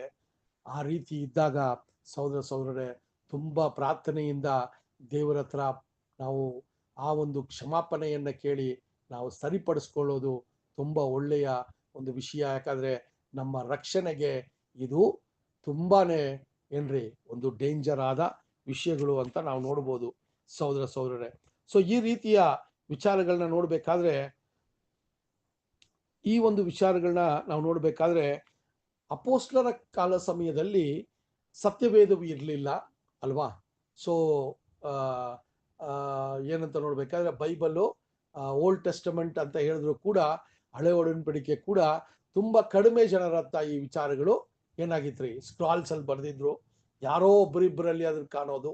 ಆದ್ರೆ ಈ ಒಂದು ಹೊಸ ಒಡಂಬಡಿಕೆ ಅವಾಗ ಪ್ರಾರಂಭವಾಗಿರ್ಲಿಲ್ಲ. ಅದರಿಂದ ಕ್ರೈಸ್ತರಾಗಿ ಬಂದಂತ ಈ ಎರಡೂ ವರ್ಗದವರಿಗೆ, ಸಹೋದರ ವಿಶೇಷವಾಗಿ ಅನ್ಯ ಜನರಿಂದ ಕ್ರೈಸ್ತರಾಗಿ ಬಂದವರಿಗೆ ಅವರು ಮಾಡಿದಂತ ಎಲ್ಲಾ ವಿಷಯಗಳು ಏನ್ರಿ ಇಗ್ನೋರೆನ್ಸ್ ಅಲ್ಲಿ ಮಾಡಿದ್ರು, ಗೊತ್ತಿಲ್ಲದೆ ಮಾಡ್ತಾ ಇದ್ರು. ಯಾಕಂದ್ರೆ ಯಾವ ಬರವಣಿಗೆನೂ ಇಲ್ಲ, ಯಾವ್ದನ್ನ ಓದಿ ಯಾವ್ದು ಸರಿ ಯಾವ್ದು ತಪ್ಪು ಅಂತ ತಿಳ್ಕೊಳ್ಳೋದಿಕ್ಕೆ ಅವ್ರಿಗೆ ಆಗ್ತಾ ಇರ್ಲಿಲ್ಲ. ಆ ರೀತಿಯ ಒಂದು ಆದಿಸಭೆಯಲ್ಲಿ ಈ ವಿಷಯಗಳು ನಡೆದಿದ್ದು, ಒಂದು ವೇಳೆ ಅದು ಏನಾಗಿರ್ಬೋದು, ಅವರ ಒಂದು ಇಗ್ನೋರೆನ್ಸ್ ಅಲ್ಲಿ ಗೊತ್ತಿಲ್ಲದೆ ಅವರು ಮಾಡಿರ್ಬೋದು. ಆದರೆ ಸಹೋದರರೇ, ಈಗ ಸತ್ಯವೇದವು ನಮ್ಮ ಕೈಯಲ್ಲಿ ಕೊಡಲ್ಪಟ್ಟಿದೆ. ಶುದ್ಧತೆಗೂ ಅಶುದ್ಧತೆಗೂ ವ್ಯತ್ಯಾಸವನ್ನ ಸತ್ಯವೇದ ನಮಗೆ ತಿಳಿಸ್ತದೆ. ಯಾವ ರೀತಿಯ ಕ್ರಿಸ್ತಿಯ ಜೀವನವನ್ನ ನಡೆಸಬೇಕು ಅನ್ನೋದನ್ನ ನಮಗೆ ಸತ್ಯವೇದವು ತಿಳಿಸುತ್ತೆ. ಸೊ ಅದರಿಂದ ಈಗ ನಾವು ಗೊತ್ತಿಲ್ಲದೆ ಮಾಡಿದ್ದೀವಿ ಅಂತ ಹೇಳಕ್ಕೆ ಸಾಧ್ಯನೇ ಇಲ್ಲ. ನಮ್ಮಲ್ಲಿ ಆ ಒಂದು ಇಗ್ನೋರೆನ್ಸ್ ಈಗ ಇಲ್ಲ. ಯಾಕೆ ಅಂದ್ರೆ ಸತ್ಯವೇದದ ಬೆಳಕು ನಮಗೆ ದೇವರು ಕೊಟ್ಟಿದ್ದಾರೆ ಸಹೋದರರೇ. ಅದರಿಂದ ಈ ಒಂದು ವಿಚಾರಗಳನ್ನ ನೋಡ್ಬೇಕಾದ್ರೆ, ಅಪೋಸ್ತಲ ಪೌಲ್ ಅವರ ಒಂದು ಈ ಒಂದು ಪ್ರಾರಂಭದ ಒಂದು ದಿನಗಳಲ್ಲಿ ಸಭೆಗಳಲ್ಲಿ ನಡೆದ ವಿಚಾರಗಳನ್ನೇ ಅವರು ನಿಧಾನಕ್ಕೆ ಆ ಒಂದು ಕೊರಿಂಥಿಯ ಸಭೆಗಳನ್ನ ಸ್ಥಾಪನೆ ಮಾಡಿ, ಗಲಾತಿಯ ಸಭೆಯನ್ನ ಸ್ಥಾಪನೆ ಮಾಡಿ, ಅವರು ಈ ವಿಚಾರಗಳನ್ನ ನೋಡುವಾಗ ಕೊರಿಂಥಿಯ ಸಭೆಯಲ್ಲಿ ಈ ವಿಚಾರಗಳು ಅತಿ ಹೆಚ್ಚಾಗಿ ನಡೀತಾ ಇತ್ತು ಅಲ್ವಾ? ಅವರು ಏನ್ರಿ ಕ್ರಿಸ್ತನನ್ನ ಹಿಂಬಾಲಿಸಿದ್ರು ಕೂಡ ಅವರು ಈ ಪದ್ಧತಿಗಳನ್ನ ಬಿಟ್ಟಿರ್ಲಿಲ್ಲ. ಇದನ್ನೆಲ್ಲ ಅವರು ಖಂಡಿಸುವಂತ ವಿಷಯ. ಅದನ್ನೇ ಕೊರಿಂಥಿಯ ಸಭೆಗೆ ಬರೆಯುವಾಗ ಈ ಮಾಂಸದ ವಿಷಯವಾಗಿ ಅವರು ಬರೀತಾರೆ. ಅದನ್ನ ತಿನ್ಬೇಕಾ ಬೇಡವಾ, ಆ ತಿನ್ಬೇಕಾದ್ರೆ ಯಾವ ಮನಸ್ಥಿತಿಯಲ್ಲಿ ಇದ್ದು ಅದನ್ನ ತಿನ್ಬೇಕು ಅಂತ ಅವರು ಬರೀತಾರೆ ಸಹೋದರ ಅಲ್ವಾ? ಸೊ ಇದನ್ನ ನೀವು ಓದಿ ಈ ಒಂದು ಪಾಠಕ್ಕೆ ಇನ್ನ ಅತಿ ಹೆಚ್ಚಾದ ಮಾಹಿತಿ ನಮಗೆ ಸತ್ಯವೇದದಲ್ಲಿ ಸಿಗತ್ತೆ. ಸೊ ಇಲ್ಲಿ ನಾವು ನೋಡುವಾಗ ಸಹೋದರರೇ, ಈ ಒಂದು ಹದರ ಅಂತ ಹೇಳುವಾಗ ಇದು ಆದಿಸಭೆಯಲ್ಲಿ ತುಂಬಾನೇ ಏನ್ರಿ ಇದು ಪ್ರಬಲವಾಗಿ ಅಥವಾ ತುಂಬಾನೇ ಪಾಪ್ಯುಲರ್ ಆಗಿ, ಇದು ಪಾಪವಿಲ್ಲದೆ ಇರೋ ರೀತಿಯಲ್ಲಿ ಅನ್ಯ ಜನರು ಅವರು ಪೂಜಿಸುವ ದೇವರ ದೇವಾಲಯಗಳಲ್ಲಿ ಇದನ್ನ ಪಾಲನೆ ಮಾಡ್ತಾ ಇದ್ರು. ಒಂದು ಟೆಂಪಲ್ ಪದ್ಧತಿನೇ ಅದಿತ್ತು ಅಲ್ವಾ? ನಮಗೆ ಗೊತ್ತು, ಇಂಡಿಯಾದಲ್ಲಿ ಈ ಒಂದು ಪದವನ್ನ ನಾವು ಆವಾಗಲೇ ಕೇಳಿರ್ತೀವಿ, ದೇವದಾಸಿಯರು ಅಂತ ಹೇಳ್ಬೇಕಾದ್ರೆ ಅವರ ಒಂದು ವ್ಯವಹಾರ ಏನಿತ್ತು ಅಂತ ನೀವು ನೋಡ್ಬೋದು. ಸಹೋದರರೇ, ಈ ರೀತಿಯ ವಿಚಾರಗಳು ಅಪೊಸ್ತಲರ ಸಮಯದಲ್ಲೇ ಈ ಕಾರ್ಯಗಳು ನಡೀತಾ ಇದ್ದು ಅಂತ ಕೂಡ ನಾವು ನೋಡಿದ್ವಿ ಸಹೋದರರೇ. ಸೊ ಆ ರೀತಿಯ ವಿಚಾರಗಳನ್ನ ನೋಡ್ಬೇಕಾದ್ರೆ ಇದನ್ನೆಲ್ಲ ಯಾವ ರೀತಿ ನಾವು ಮಾಡಬಾರ್ದು ಅಂದ್ರೆ, ಇದನ್ನ ಅಪೊಸ್ತಲ ಪೌಲ್ ಒಂದು ವಚನದಲ್ಲಿ ಹೇಳ್ತಾರೆ. 1 ಕೊರಿಂಥಿಯ 6ನೇ ಅಧ್ಯಾಯ 9ರಿಂದ 11 ವಚನಗಳನ್ನ ಓದೋಣ. 1 Corinthians 6th chapter 9 to 11 ಓದೋಣ. ಅನ್ಯಾಯಗಾರರು ದೇವರ ರಾಜ್ಯಕ್ಕೆ ಬಾಧ್ಯರಾಗುವುದಿಲ್ಲವೆಂಬುದು ನಿಮಗೆ ತಿಳಿಯದೋ? ಮೋಸ ಹೋಗಬೇಡಿರಿ. ಜಾರರು, ವಿಗ್ರಹಾರಾಧಕರು, ವ್ಯಭಿಚಾರಿಗಳು. ಒಂದ್ ನಿಮಿಷ, ಇಲ್ಲಿ ಹಾಕ್ತಾರೆ ನೋಡ್ರಿ, ಜಾರರು ಅಂತ ಹಾಕ್ತಾರಲ್ಲ, ಅದೇ ಹದರ ಅಂದ್ರೆ. ಜಾರರು ಅಂದ್ರೆ ಫಾರ್ನಿಕೇಟರ್ಸ್ ಅಂತ ಬರ್ತದೆ. ಈ ಜಾರರು ಅನ್ನೋದನ್ನ ನೀವು ಮೀನಿಂಗ್ ಹುಡುಕಿದ್ರೆ, ಇದು ನಾನು ಹೇಳ್ದಂಗೆ ಇದು ಮದುವೆಯ ಮುಂಚೆ ನಾವು ಏನ್ರಿ ಒಬ್ಬ ವ್ಯಕ್ತಿ ಏನ್ರಿ ಅನೀತಿಕ ಸಂಬಂಧವನ್ನ ಇಟ್ಕೊಂಡ್ರೆ ಅದಕ್ಕೆ ಜಾರರು ಅಂತ ಬರ್ತದೆ. ಓಕೆನಾ? ಕಂಟಿನ್ಯೂ ಮಾಡಿ ಸಿಸ್ಟರ್. ಬೇರೆ ಬೈಬಲ್ ಅಲ್ಲಿ ಬೇರೆ ಇದೆ ಬ್ರದರ್. ಇದೆಯಾ? ಹಾ ಬ್ರದರ್ ಇದೆ. ಇದು ನೀವು ಸ್ಟಡಿ ಮಾಡಿ ಅದನ್ನ, ಅದಕ್ಕೆ ನಾನು ಒಂದು ಡಿಫರೆನ್ಸ್ ಕೊಟ್ಟೆ. ನೆಕ್ಸ್ಟ್ ಕಂಟಿನ್ಯೂ ಮಾಡಿ ಸಿಸ್ಟರ್. ಜಾರರು ಅಂತ ಬಂತಲ್ಲ, ನೆಕ್ಸ್ಟ್ ಓದಿ ಹಂಗೆ. ಜಾರರು, ವಿಗ್ರಹಾರಾಧಕರು, ವ್ಯಭಿಚಾರಿಗಳು, ನೋಡ್ರಿ, ಇಲ್ಲಿ ನೋಡ್ರಿ, ಇಲ್ಲಿ ನಿಲ್ಸ್ರಿ. ಜಾರರು ಅಂತಾನು ಬಂತು, ವ್ಯಭಚಾರಿಗಳು ಅಂತಾನು ಬಂತು. ಇದೇ ನಾನು ಹೇಳಿದ ಡಿಫ್ರೆನ್ಸ್. ಓಕೆನಾ? ಜಾರರು ಅಂದ್ರೆ ಏನ್ ಮೀನಿಂಗು, ವ್ಯಭಚಾರಿಗಳು ಅಂದ್ರೆ ಏನ್ ಮೀನಿಂಗ್ ಅಂತ ನಾವು ನೋಡಿದ್ವಿ. ಈಗ ಅದನ್ನೇ ನಾನು ಇಲ್ಲಿ ಡಿಫ್ರೆನ್ಶಿಯೇಟ್ ಮಾಡಿದೆ. ಅದನ್ನೇ ಅಲ್ಲಿ ಅಪೋಸ್ಟಲರ ಕಾರ್ಯಗಳಲ್ಲಿ ಈ 4 ವಿಚಾರಗಳನ್ನ ಬಿಡಬೇಕಾದ್ರೆ ಅದ್ರ ಜಾರರು ಅನ್ನುವ ಒಂದು ವಿಚಾರ ಅಲ್ಲಿ ಏನ್ರಿ ಬಿಡಬೇಕು ಅನ್ನುವ ಒಂದು ಕಾರ್ಯವನ್ನ ನೋಡಿದ್ವಿ. ಕಂಟಿನ್ಯೂ ಮಾಡಿ ಸಿಸ್ಟರ್. ವಿಟರು, ಪುರುಷಗಾಮಿಗಳು, ಕಳ್ಳರು, ಲೋಭಿಗಳು, ಕುಡಿಕರು, ಬೈಯುವವರು, ಸುಲುಕೊಳ್ಳುವವರು, ಇವರೊಳಗೆ ಒಬ್ಬರಾದರೂ ದೇವರ ರಾಜ್ಯಕ್ಕೆ ಬಾಧ್ಯರಾಗುವುದಿಲ್ಲ. ನಿಮ್ಮಲ್ಲಿ ಕೆಲವರು ಅಂಥವರಾಗಿದ್ದೀರಿ. ಆದರೂ ಕರ್ತನಾದ ಯೇಸುಕ್ರಿಸ್ತನ ಹೆಸರಿನಲ್ಲಿಯೂ ನಮ್ಮ ದೇವರ ಆತ್ಮದಲ್ಲಿಯೂ ತೊಳೆದುಕೊಂಡಿರಿ, ದೇವ ಜನರಾದಿರಿ, ನೀತಿವಂತರೆಂಬ ನಿರ್ಣಯವನ್ನು ಹೊಂದಿದಿರಿ. ಓಕೆ ನೋಡಿ, ಇದನ್ನೇ ಅಪೊಸ್ತಲ ಪೌಲ್ ಕಂಟ್ರೋಲ್ ಮಾಡ್ತಾರೆ. ಓಕೆನಾ?